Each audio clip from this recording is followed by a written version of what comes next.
All right. Hello, everyone. Look at all the people.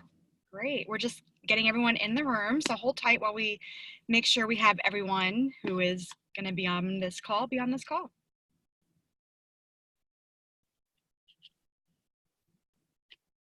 Great.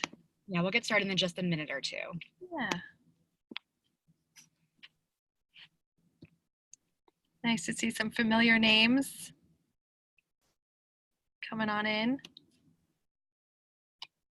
And just as a heads up for anyone who's coming in, we have put everyone on mute. And so the best way to get our attention or ask questions or communicate is to use the chat function. And I know that some of you may be on the phone, so hopefully if you do have a question, just email it to us at hello@shegeeksout.com. But otherwise it gets a little tricky with all the voices. So yeah, and we may not be able to. When you can't hear yourself, that's why. Yes. I think we should get started. All right, let's do it. Let's honor people's time. So welcome, everyone. Thank you so much for joining us for today's webinar. My name is Rachel Murray, and I'm the co-CEO of She Geeks Out. And for those of you who don't know us, we run empowering, fun, and educational events for tech and tech-adjacent women and non-binary people, as well as their allies. And we provide corporate training on diversity, equity, and inclusion. And hello, everyone else. My name is Felicia Jadzak. I am the other co-CEO here at SGO. Rachel and I are going to be having a conversation today about something that falls into sort of my wheelhouse, because what I handle for the company is primarily our diversity, equity, and inclusion training. So I head that up and I oversee our facilitation team on that. And we'll be talking today about something that's really a key part of the work-life balance, I guess you could say, or not balance maybe. The work balance. Conundrum, which is meetings. We're in a meeting right now. We probably all have meetings all the time. And so we'll be talking specifically about how to think about our meetings, run meetings, and just be present in them from a more inclusive lens. Just really quickly, my bio is that I spent a lot of time in tech before starting and joining She Geeks Out, and I have an MBA from Boston University, and I also have a certificate in strategic diversity and inclusion management from Georgetown. As I said, I do a lot of these trainings, and so really excited to talk to all of you today. Some of you I know have heard from me before, and some of you are new to us, so excited to have our conversation. So Rachel, I think I'll kick it back over to you really briefly before we get into it. Yeah, sure. And just to repeat what Felicia had said earlier, for those of you who just entered, so Felicia had muted everyone that's on here. So if you have any questions, assuming that you're using the computer platform, feel free to chat us. There's a chat button, and we are happy to answer any questions that you have, and we'll prompt you as well. But before we get too much down the road of actually running the inclusive meetings, I'd love to just start to have the conversation around really the foundation. So really getting an understanding of what unconscious bias means, because I know that plays a lot into meetings, and we can share, we have some webinars already on unconscious bias, but maybe if you could provide us with some context before we dive deep. Absolutely. I'm actually going to start us off with a poll. And for those of you who are able to see our faces on the call, apologies if I sort of dart around a little bit, because I'm still letting people in. So if you see me looking to my right or left, that's why, making sure that everyone who can get in can get in. But I'd love to start us off with a quick poll. Now, we're not going to spend a ton of time talking specifically about unconscious bias today, because we really want to get into meetings specifically. And we do have some other webinars and trainings out there that deal with unconscious bias on its own. We actually just did one last month. And so what I'd like to do is just really quickly see where people are, do a quick, really quick refresh of what bias is, and then we're going to get into meetings. So if you hold tight, let me just pull up this poll. And this is really just to get a sense of, for all of you who are able to participate, what your familiarity is with unconscious bias. So if you can see it on the screen, I'm asking, are you familiar with the concept of unconscious bias? And the answer options are, yes, I'm very familiar. I'm familiar, but not 100% confident I could describe it. And then finally, this is new to me. So I'll give us about another 30 seconds or so to fill that out. So if you're able to, please go ahead and vote. And once we hit about a minute, I will share the results so we can all see where we stand. It's completely anonymous. Yes. No one will know the answer. No judgments. And what I love too is the second option. I'm familiar with the term, but not 100% confident I could describe it, because I feel like that's so true for many things in life. Yeah. You're like, I totally know what this means, but then when someone asks you to explain it, you're like, let me get back to you on that. Yeah. All right, so we'll take another like 10 seconds or so to see if anyone else has some thoughts they'd like to share on this. We've got about 80% of you have voted, and I do know that not everyone has access to the voting capabilities if you're on the phone, so we'll see what we have here. I'm so curious. I'm gonna end the poll and share the results. Okay, so the results are over half of you say yes, you're very familiar with it. Great, so we're not going to spend a ton of time on this. 30% say I'm familiar but not 100% confident I could describe it, and 2% said this is new to me. So thank you all for sharing that, because this is why we want to make sure that we know where you're at so we can adjust accordingly. So I'm going to get rid of that. So really briefly, just as a really quick refresh, and for that one or two of you who said you weren't really sure, just a kind of quick overview, unconscious bias, and I'm going to use unconscious bias as I talk through this. You may have also heard this term being referred to as implicit bias. The terms are pretty interchangeable, so it's really more of a preference. For me personally, and here at SGO, we tend to default to unconscious bias, so if you're wondering what that's all about, that's what that's all about. And it really refers to the fact that much of our social behavior is driven by these learned stereotypes that operate automatically and therefore unconsciously when we're interacting in our daily lives, and especially when we're interacting with other people. And our biases are inherent to us. So first of all, a lot of people say, okay, great, so I'm going to learn to get rid of my biases. It doesn't really work that way. We actually really need them. They're very much connected to how our brain functions, to responses like the fight or flight mechanism. And they essentially act as lenses or filters through which we're processing all of the information that we're constantly being bombarded with. Scientists estimate that we're exposed to over 11 million bits and pieces of information at any given point in time, but we can't handle all of that info. It's way too much. And so part of how we are able to make sense of it is our biases help us understand what's going on, and we can really only absorb about 40 to 50 bits of that 11 million. So our biases are a really key piece of that process in terms of how do we filter down that information. And our unconscious biases are basically manifestations of everything that we've learned, that we've been exposed to, that we've sort of absorbed over the years. There's a lot of information out there and a lot of great research actually around socialization and how we've been socialized to believe certain things or to react to certain things. And one other key thing I want to mention is that our biases, especially our unconscious biases, I want to make a distinction here between core conscious biases, which you very well may have, and our unconscious biases. And our unconscious biases comes from what we've learned from media, from our family members, neighbors, the people that we work with, all of our experiences. And sometimes if we were to take that step backwards and really think about it from a conscious processing standpoint, we might choose to make decisions or act in ways that would be different or counter to how we're acting and reacting really when our biases are driving our actions. So that's that really quick overview. I'm not going to get too much further into it. As I mentioned before, especially for those of you who may have just joined, we do have a whole other webinar that just really digs into unconscious bias specifically. So if you're curious or hungry for more, we can share that link out afterwards as well.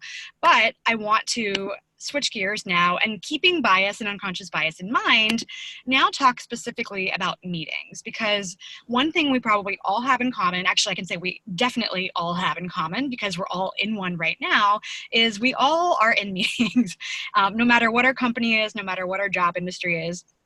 And sometimes meetings are a way, especially at work, in which bias can show up, but it's really also a place where we can think about how to be more inclusive. And I love this idea because we sometimes think about these topics around, diversity, equity, and inclusion. We think they're these huge topics that we have to sit and think really hard about. But meetings, which is something that we all do and share together, is a great way to practice inclusion. So I'm actually going to do another quick poll, and maybe Rachel, if you want to kind of just talk through it this time? I actually don't think I think because you started the meeting, I don't actually have the polling function myself to start. So Oh. continue, please. Thank you. All right, so second poll launched. So this is really more about who runs or leads meetings, because we're all in meetings all the time, but I'm curious just to see who may be more involved in actually running them. So the question is, do you run or lead meetings? And then the answer options are, I run meetings all the time, I occasionally run meetings, and then I never run meetings, but I'm in them. Because everybody's in meetings at some point, which I'm assuming is why everyone's here. Yeah, So we'll be curious to see what people share. So another 30 seconds or so, and then I'll share the results. All right. It's very exciting to actually be able to see what is happening, and it's like a big secret for all of you. I know. I'm like, what is happening? And then once we kind of get through this, we'll be talking a bit more in detail about meetings. And then I'm actually really excited because towards the end, I actually should have mentioned this earlier, we will be having some time for dedicated Q&A at the very end.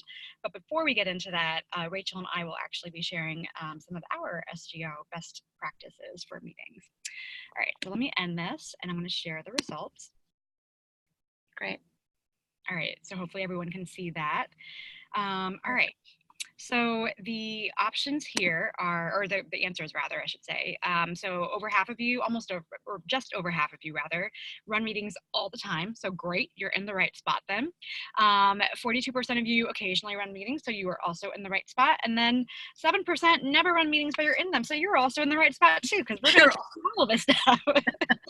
Everyone is in the right spot for this. Good news. All right. And I know, Felicia, you started to talk a little bit about this, but can you sort of dive a little bit deeper into why running inclusive meetings in particular is important? Yeah, definitely. First of all, as I mentioned earlier, I think that it's really important to remember that when we're tackling these topics, again, sometimes it feels really big and overwhelming, and it can be big and overwhelming. But one thing I love saying in all of the workshops and programming that I run and that I'm involved with is that we can get to those big and overwhelming end goals through moving the needle. And so meetings is one way that we can take what might seem to be relatively small or minor actions and really move that needle along so that we end up with something that's a bit more inclusive, or even maybe a lot more inclusive. So I was actually just at a conference last week, which if any of you are in the HR world on this call, you may have also been there or been aware of it, but it's this organization called SHRM, which is one of the largest professional organizations for HR professionals. And I attended a session that was specifically on meetings, and it was really, really interesting. So a couple things stuck with me, which I'd love to share with all of you. So the first thing was that meetings are one of our universal truths. We're all in meetings all the time. It's also a universal pain point. So we have a lot of feelings and not always positive feelings about meetings. And so according to meeting scientists, and I do want to say, yes, this is actually a thing. There are literally meeting scientists who do research on meetings, which kind of blew my mind. The people who tend to be most satisfied with meetings, actually, does anyone have a guess? I'll throw this out there and see if anyone wants to chat in. Who do you think is most satisfied with meetings? I'll take like 20 seconds and see if anyone has a thought. And it's okay if you don't have thoughts, but I will tell you. You mean as opposed to like the person who's attending and yeah. Right, great. So some answers come in. So people who are running it, extroverts, people, the person who talks the most, yes, love that. The leader of the meeting, people running, no one. The bosses. These are all great answers. Morgan, it's actually not no one. So the people who tend to be most satisfied with meetings are, yes, you all called it, first, the person who called the meeting, and then second, the person who talked the most. Those groups of people think meetings are awesome. The rest of us, not always, not so much. So the second point that really stuck with me is that, let's be real, we're not getting rid of meetings. They actually are helpful, even though they may not always seem like that. And they do really serve valuable functions. They get people together. We can't all work in a vacuum. It's a great way to get FaceTime, to share out stuff, so on and so forth. So the real question here is not, how can we, or how do we look at meetings as necessary evils, but how can we flip that? And how can we look at meetings as opportunities for inclusion? And I love this framing of it, because for me, first of all, it sort of takes the negativity out of it. And then secondly, when you think about it as an opportunity, it just opens up so many options. So the first thing I want to talk about is actually not even getting into the meeting itself, but really more of the culture around meetings, around your organization, around your team. And so one thing that we at SGO like to think about when we're talking about meetings as opportunities for inclusion is, what's the culture of your team? And not just, how does it feel, but where are people located? So for right now, it's kind of funny because Rachel and I are physically located in the same working space. So we are both at our co-working space in downtown Boston. But as you might have guessed, we're in different meeting rooms, because that way we can actually not have to crowd into a really small screen. And hopefully it's a little bit of a better experience for all of you, as opposed to having to see half of our faces in one screen. But Rachel, do you want to share your sort of news that will be happening for meetings that will affect our meetings in the future? Well, for the past several years, actually, I've been going away for the winter. So I'm in Boston typically, but I don't like winter and I like palm trees. So I am fortunate enough to be moving to San Diego in about 6 weeks or so. And we've had a little bit of practice around running meetings virtually. But this will be a much longer test of that. So thank goodness for technology. Yes. So that's another thing to think about is, where is everyone located? Can everyone be physically together, or do you have people who are in different geographies, different time zones? Are there different first languages among the team members? Sort of all of that stuff that goes into it, because that plays into how the meetings actually look and feel both before, during, and after. And then another thing to think about too is, this culture of feedback and participation. What does that look like right now? Do people feel empowered to speak up, to share feedback? Is it one of those things where they're just like, I don't even know why these meetings are here. I don't know why I'm in it, but I'm not going to, say anything because it won't help anything. It's just the way we do things here.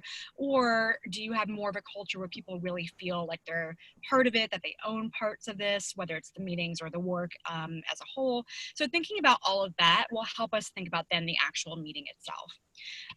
So specifically, when we're thinking about creating a more inclusive environment with regards to your team, which will then hopefully play out in your meetings, a couple of things to just keep in mind are, first, establishing a growth mindset. And there's a lot of great work that's out there on growth mindset. If you're not familiar, Carol Dweck is a great resource as well. But basically, for those of you who have heard the term or not necessarily familiar with it, or aren't sure if you remember exactly what that means, growth mindset is the belief that basic abilities can be developed through dedication and hard work, as opposed to simply being skills or abilities that you're born with. And so it's really about spending time on learning, improving, failing, and then learning from the failure and continuing that process, as opposed to just saying, well, I'm just terrible at running meetings and that's just the way it's going to be. Or, this person's great at it, so they should just keep doing it for the rest of their lives. And then another key thing which comes out of that is this idea around normalizing failure. And I know that this might not be the thing that you may have been expecting to hear in a meeting about inclusive meetings, but really, if you can create a culture where failure is not feared, that helps with how things play out, even in interpersonal relations within the group or within the team. So people are willing to accept constructive criticism, they're willing to shift behaviors. And one thing that might come out of this as we continue to go through some more ideas for you is, you may think to yourself, I want to switch some stuff up on my meetings. And thinking about how will that play out with your team? How do you want to translate that to them? How do you communicate normally, or how would you want to communicate to them? So I want you to keep all this in your head. And then finally, I mentioned this already as well, but how does that culture of ownership play out? Do people feel like they're invested, that they can take responsibility, or is it just it's someone else's job? So any other thoughts around that before I get into meeting prep, Rachel? No, I think that you nailed it. And I'm really curious, because now we're going to get into the meeting prep, what the specifics of what people can actually do. Yeah. Yeah. Everyone's like, all right, let's do it. So first I want to talk about some meeting prep ideas, and then we'll get into actually what you can think about during the meetings. So first, preparing for the meeting. Now, this may be no shock to most of you, but putting an agenda and some goals in place can be super helpful because, who's ever been in meetings where you're like, what is this even about? Why are we here? What are we talking about? Or, hey, we were supposed to talk about, end of year strategy planning, but now we're just talking about this like big thing that came up and we're not talking about strategy planning at all. So thinking about, what the agenda is and why you're calling the meeting is so important to prep in terms of, especially around thinking, how can we be inclusive? Another thing which is great. Yes. Oh yeah, I just wanted to add to that too, because I love this so much, because I know we always think about the actual meeting part, but as someone who certainly works with introverts, and because I'm definitely a talker in meetings, it's so good, because then it gets people who are maybe more introverted a little more time to think about what to expect in the meeting. So I love this, and I think it is something that you're totally right. People are like, duh, of course, but then when it comes to actually doing it, it's like, oh no, you actually have to set like a half an hour of time to really dedicate to doing this. So thank you for mentioning it. Absolutely. And it's even beyond just introvert extrovert dynamic. Even thinking about, some of you may work with people who are in different geographies and have different cultural backgrounds, or work in different cultures where, the sort of the norms are different. One thing I like to say, and actually I should have said this at the beginning of this meeting, but forgot because we're human and things happen, is that a lot of what we're talking about is going to be through the lens of sort of a westernized view, because we're in the US, we're in the East Coast right now.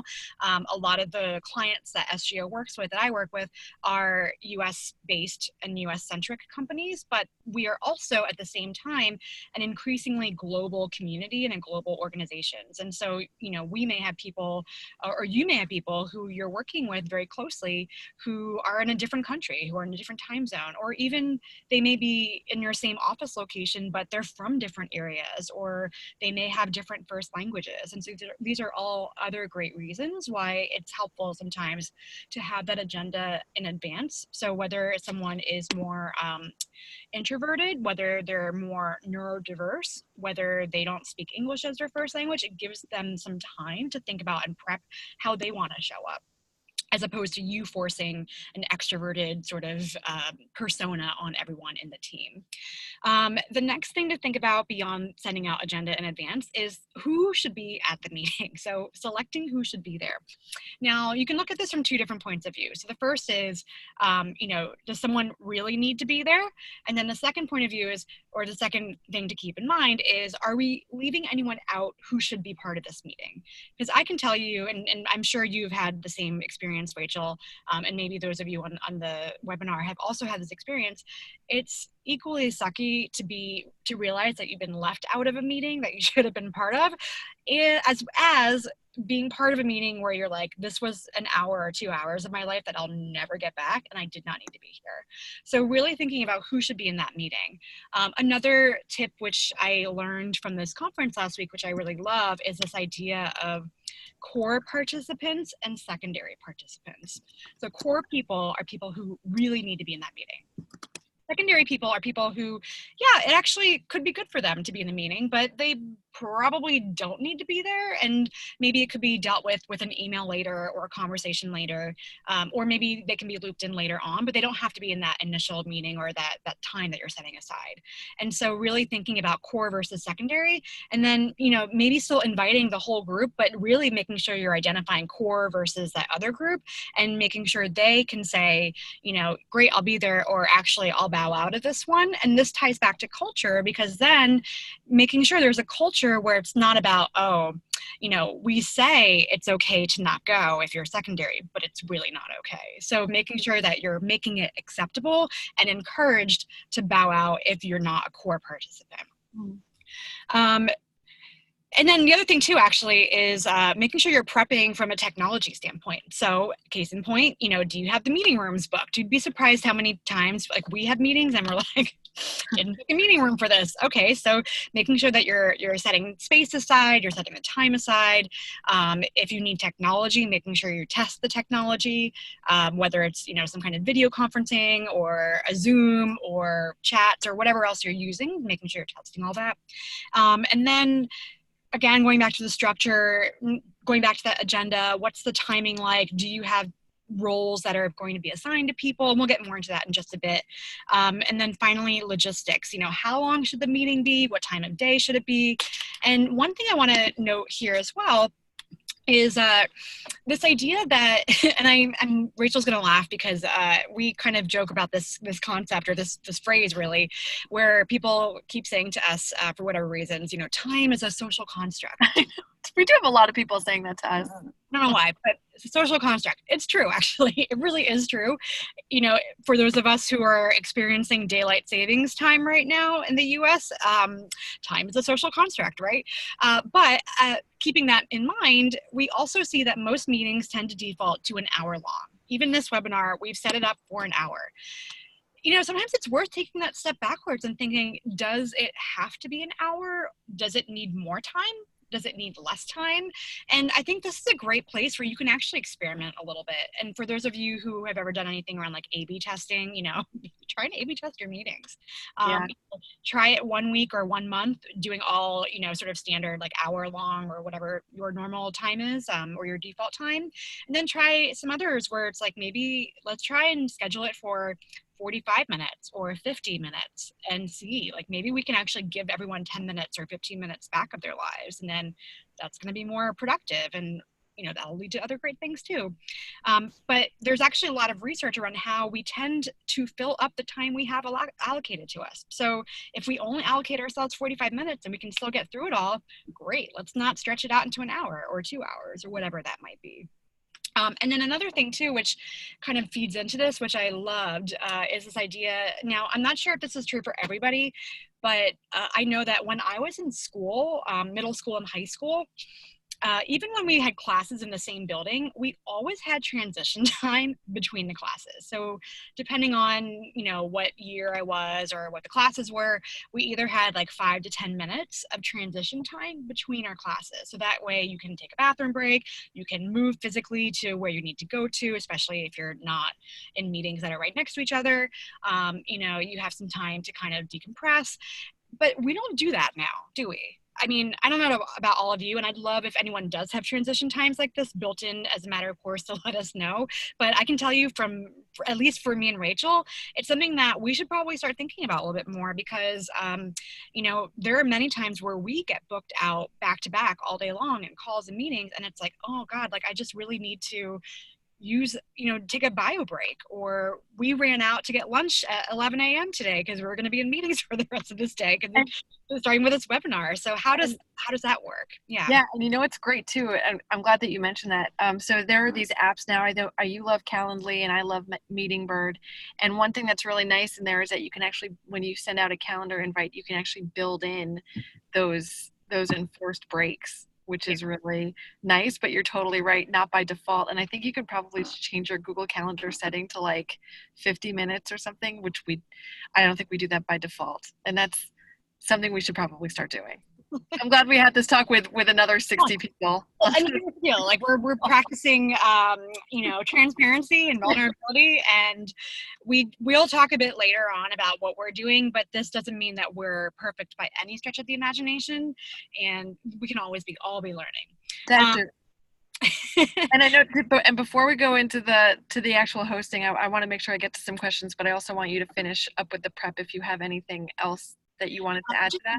One last final thought, which is, and I'm going to tie it back to inclusion. Yeah. Because part of why I love this idea of the transition times and thinking about how long and how short we want to make our meetings is because when meetings start late, or when you're cranky or hangry, or you really have to use the restroom and you're not able to, we see, and research shows us, that inclusion goes down.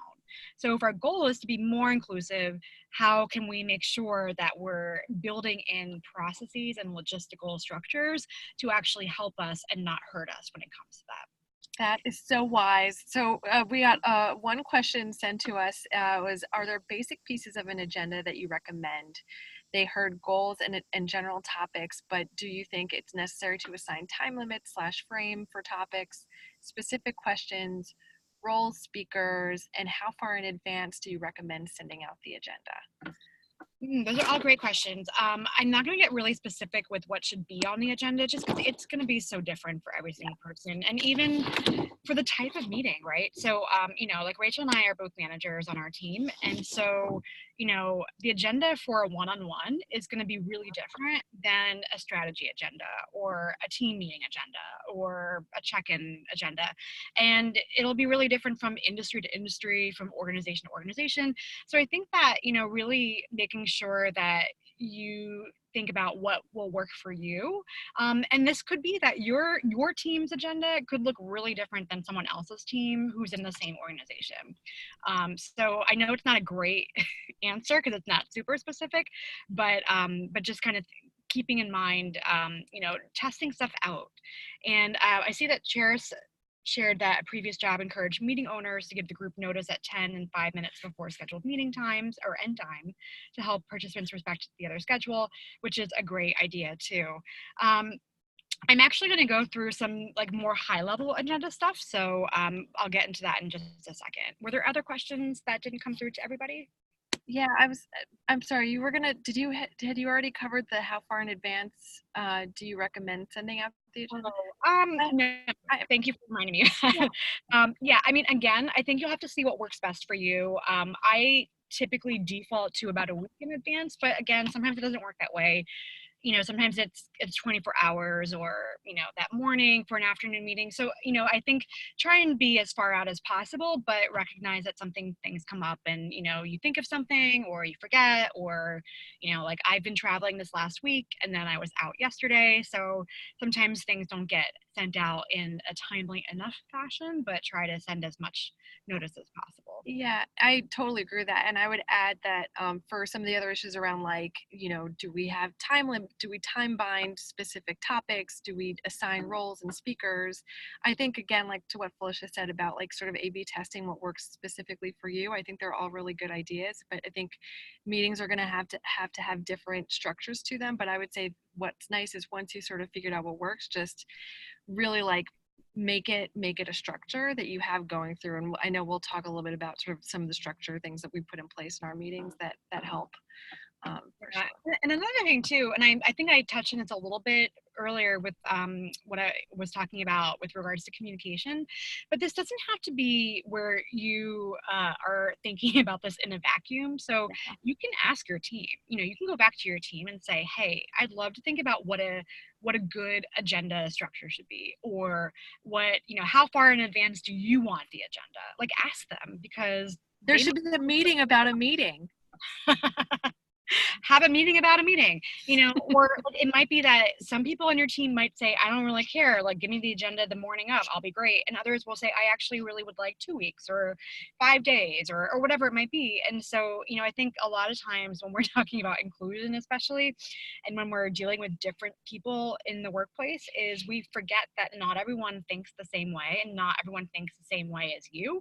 And so don't make assumptions on behalf of other people. So it's, again, it sounds simple, but it's actually really, really effective and really meaningful when you simply ask for their buy-in, because it gets back to a lot of that culture stuff that we were talking about earlier. Um, so before I get into sort of in the meeting and hosting it itself, I do want to talk really quickly about how do you start your meetings? Because first of all, like we were just saying, it's great if you can start them on time. We're not always able to do that for a whole host of reasons, but great to start on time if possible. And we here at SGO really love this idea of an opening ritual. So that can mean different things for different types of meetings, different teams, different organizations, but just really thinking about how do you want to actually start your meeting. It could be everyone goes around the room and introduces themselves. It could be everyone shares something. It could be a little gong. It could be all sorts of different things. But it's so important to think about that, especially when people are not all physically present.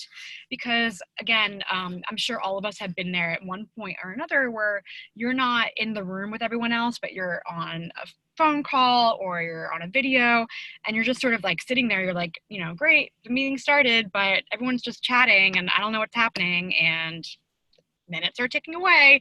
So it's really great to just make sure that it's another way to include everyone, and also make sure that the people who are physically present, if you do have a blended type meeting like that, remember that there are people who are virtually present, and don't just forget that, because I know it sounds mean, but it's just so natural where, we focus on what's immediately in front of us and we forget about the people who are not with us and what their experience is like.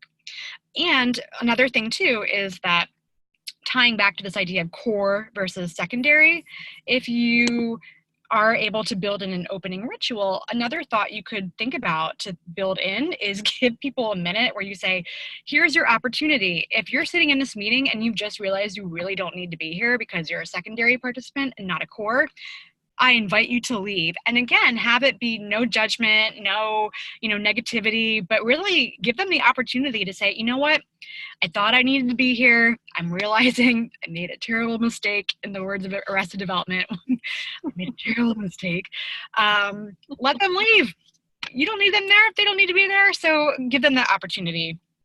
And again, remember, bigger meetings also undermine inclusion. So not only do meetings that start late undermine inclusion, really, really large meetings also undermine inclusion. So another way to think about how we can engender more inclusive spaces, more inclusive meetings. So now let's switch back to agenda, because I know a lot of you have already been asking about this, and it's probably very top of mind for a lot of you.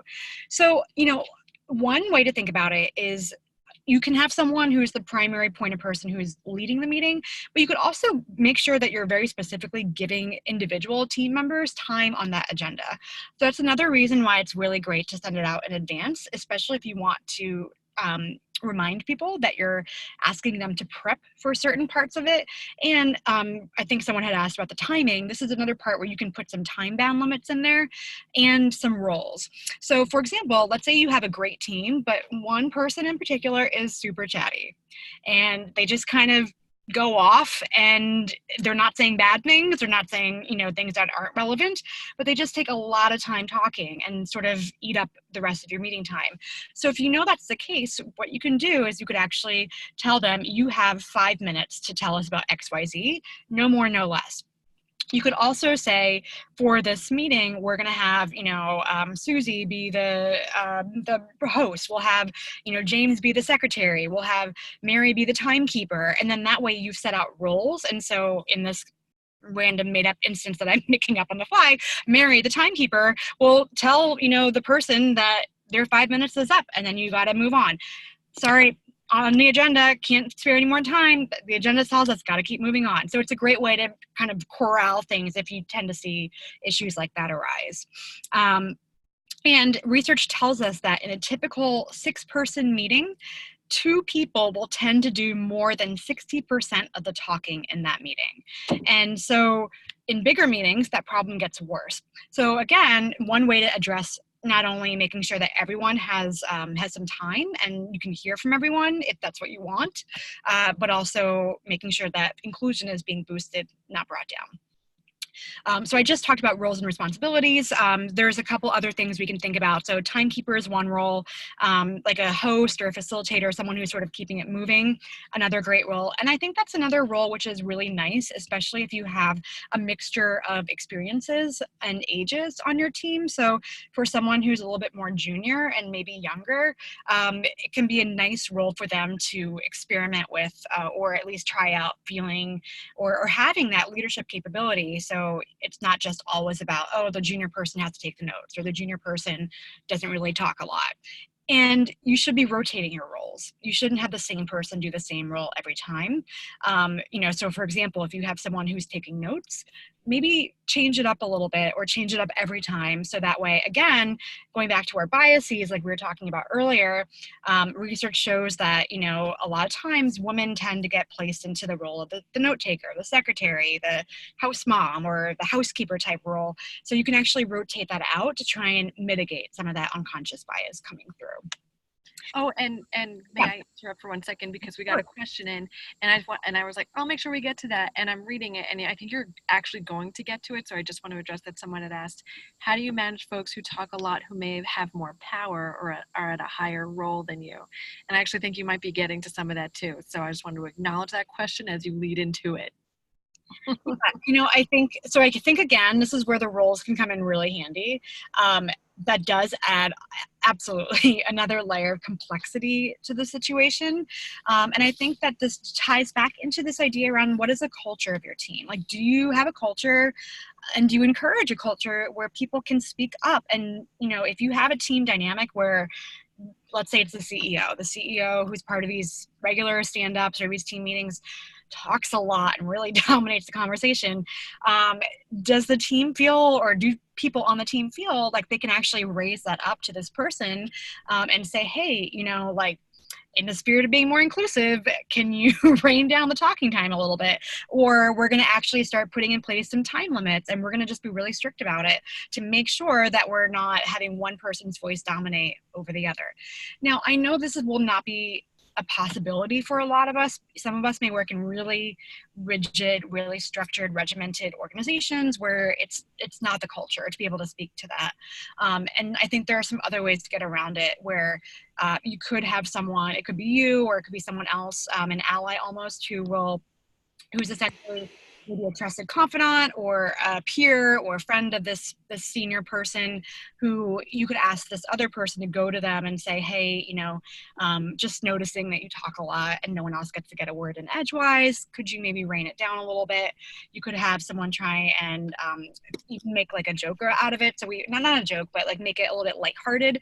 So we've seen some people have a cup with the like little red flags in it. So you raise the red flag when time is up, or you have a beeper or a timer buzzer that goes off if you really have to be strict. And I know if any of you have ever been to one of our She Geeks Out networking events, we actually, one thing we do is, because we noticed that sometimes when people get up to give a talk, even though that there's someone in the back holding a sign with the time on it and giving you a heads up when you have like a minute left, you just don't see them because you're in it and your brain You're turns blacked off. out. You're blacked out when you're up there.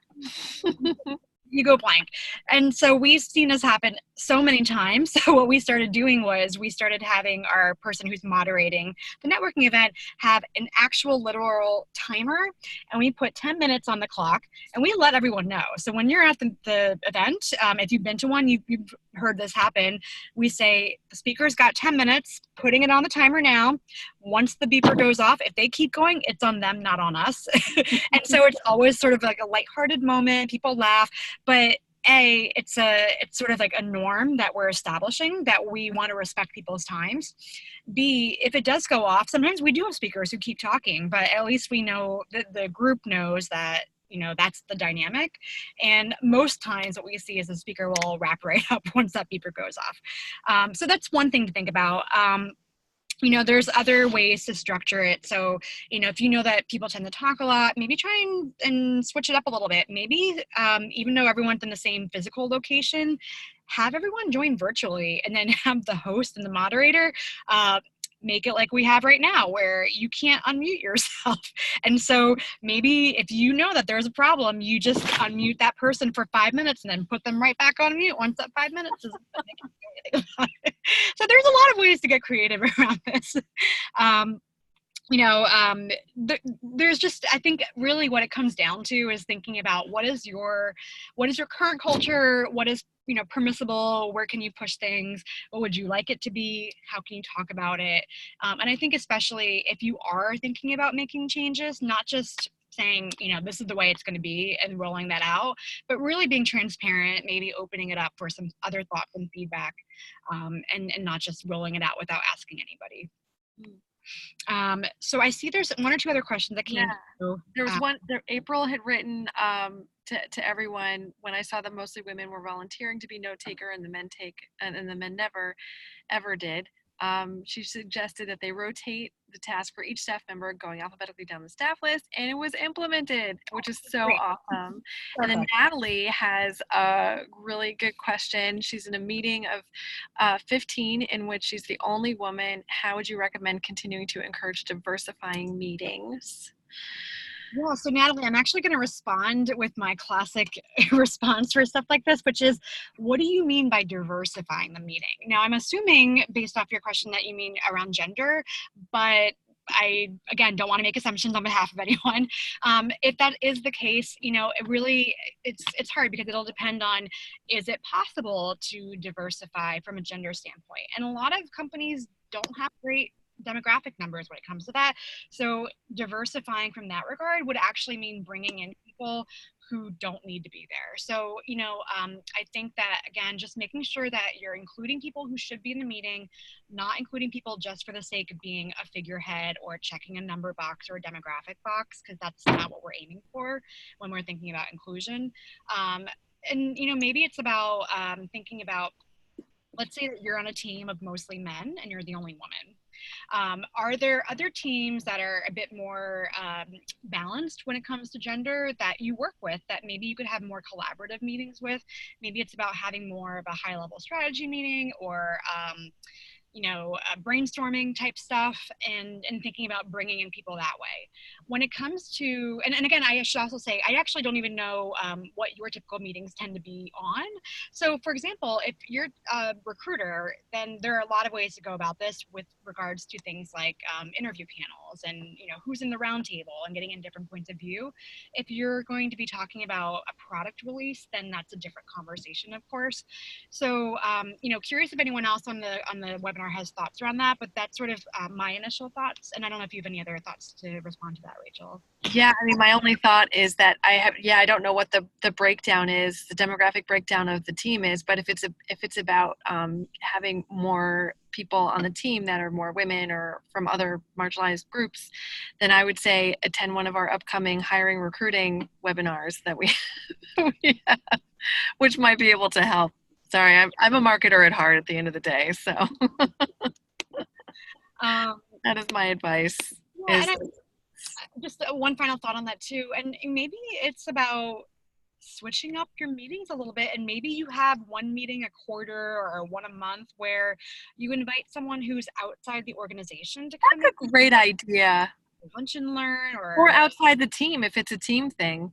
yeah, and again, depends on how big the organization is, all sorts of other factors, but that could be another way to kind of bring it in where, you're inviting people to join for a specific purpose or a thing, or maybe it's just like every quarter we do outside speaker to help us, think more creatively about our topics or whatever. We've actually, Rachel and I have done that with some organizations, not recently, but we've done that where we've like come in and been an outside speaker for a team, and it's been a way to talk about certain topics, but also get more different bodies in the room and switch it up a little bit. So I know we're about almost 15 minutes. Yeah, wow. Out. So just a couple other little things we want to get through, and then we'll have some time for dedicated Q&A. Just to wrap up in the meeting and hosting it from what we've been talking about just now. So the other sort of two big things I want to hit on are next steps. So again, hate to be in those meetings where they wrap up and you're like, well, now we have to have a meeting to talk about the meeting that we just had, to talk about what we should be doing. So how do you make sure you carve out that time or build it into the agenda to talk about where to go from there, if that's something you need to do? And then finally, a closing ritual can also be a really nice way to close out. I know for us, and we'll talk in a minute about what we do here at SGO, but how do you want to close out your meetings? When I do large long-term trainings, what I love doing is like just going around the room and asking each person to share a word or a feeling. But in a smaller team meeting, maybe it's just about making sure that we end with a thanks or whatever it might be, but thinking about how do you close out just like you open up. So with that, oh yeah, and then the last thing I want to talk about too is after the meeting. So we talked about prep, during, and now after the meeting. One thing which I loved, which I just sort of learned or thought about, was including questions about meetings, structure, and content in your organizational engagement surveys, because that was something where I was like, yeah, that makes so much sense. Include questions about your meetings in the surveys. But a lot of times we talk about, do you feel included?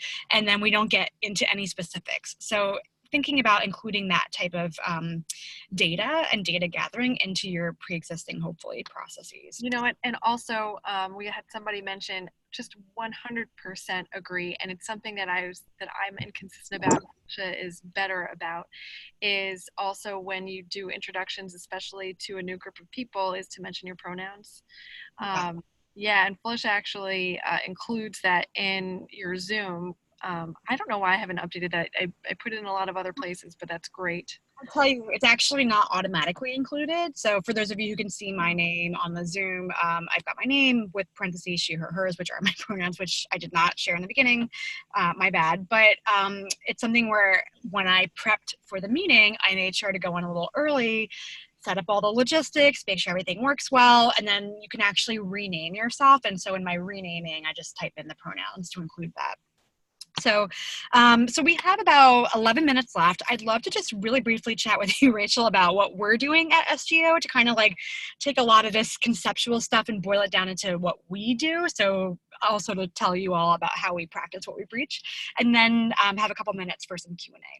So what I'd love you to start off with, Rachel, is to tell us a little bit about meeting timings and how we've switched it up here at SGO. Meeting timings for oh well, we used to have everything. Do you mean like for 1 hour meetings versus now Well, we have? time of day and how that works. Oh yes, yes, yes, yes. Well, so I'm a morning person, but the rest of I know Felicia's actually doing a wonderful job of doing that as well. And it's going to work out well when I'm on the West Coast, actually being a morning person. But one thing that we don't do is because a lot of our team members just aren't morning people, and that's totally fine. So we really don't start meetings before 10 a.m.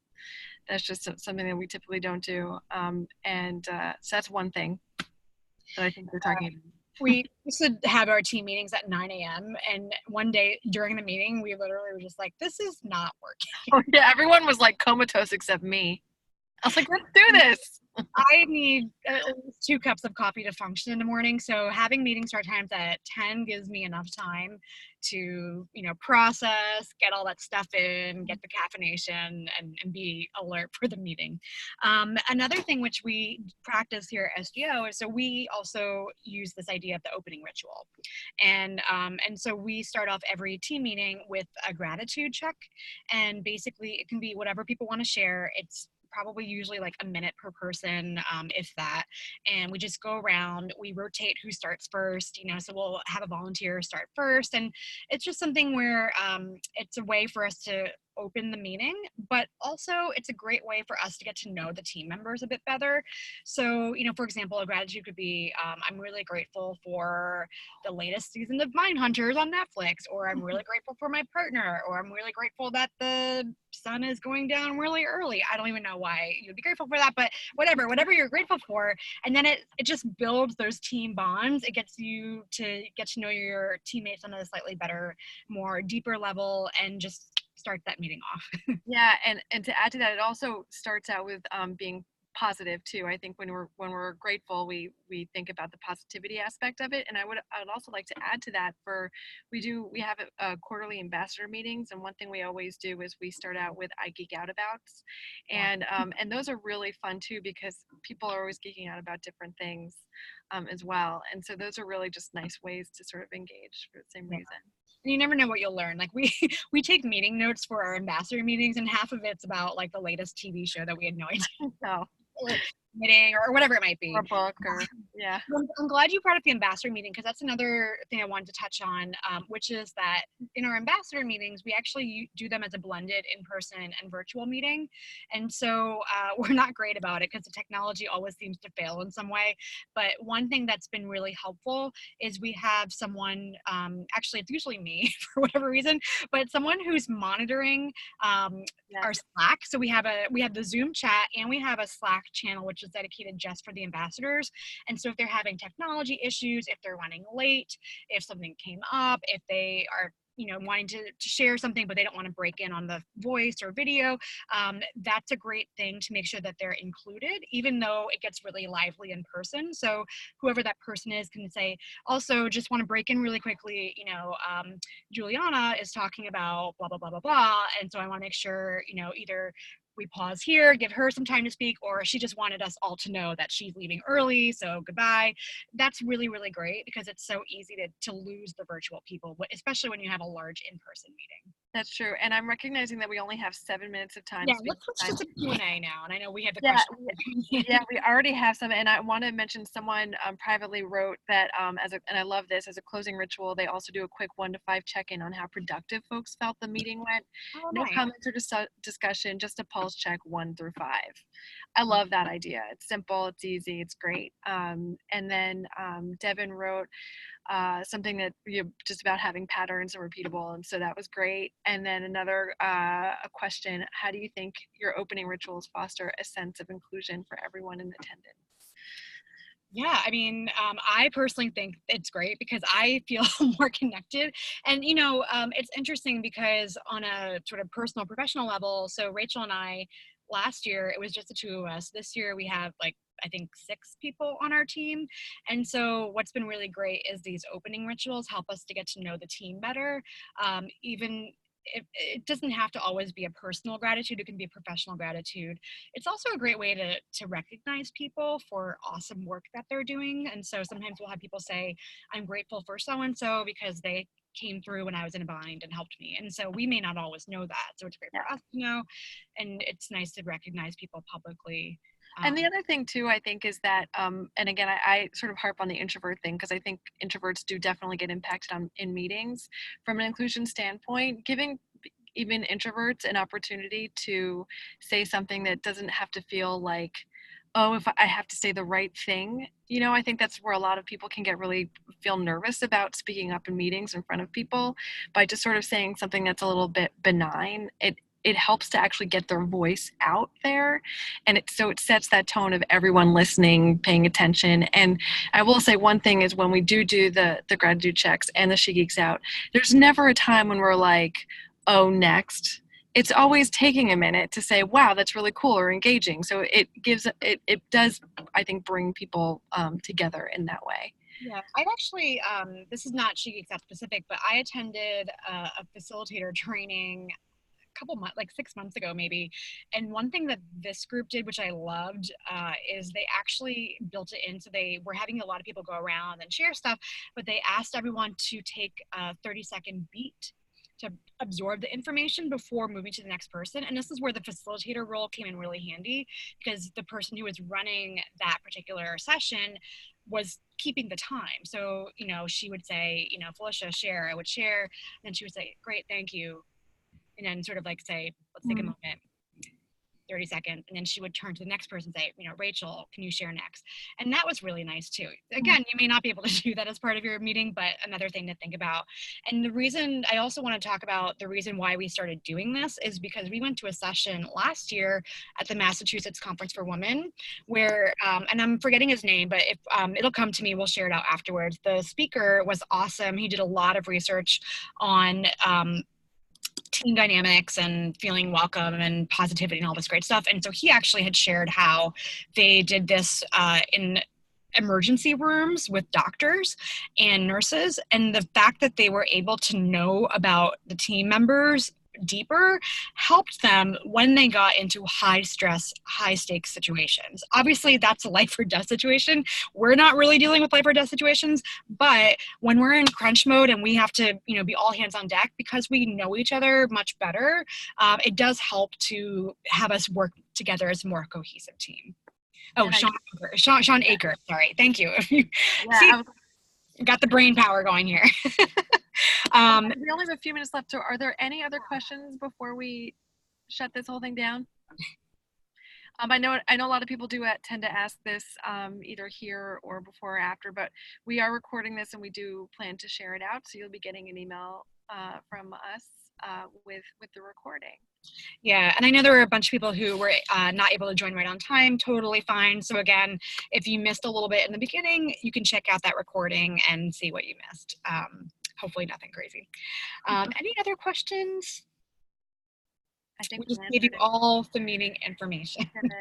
Well, thank you all so much for coming. Felicia, it's always a pleasure to talk with you, whether from different phone booths or in the same room. See you in a minute.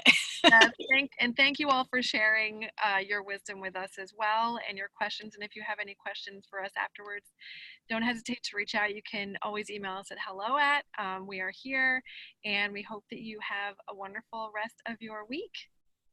Thank you. Bye. Bye.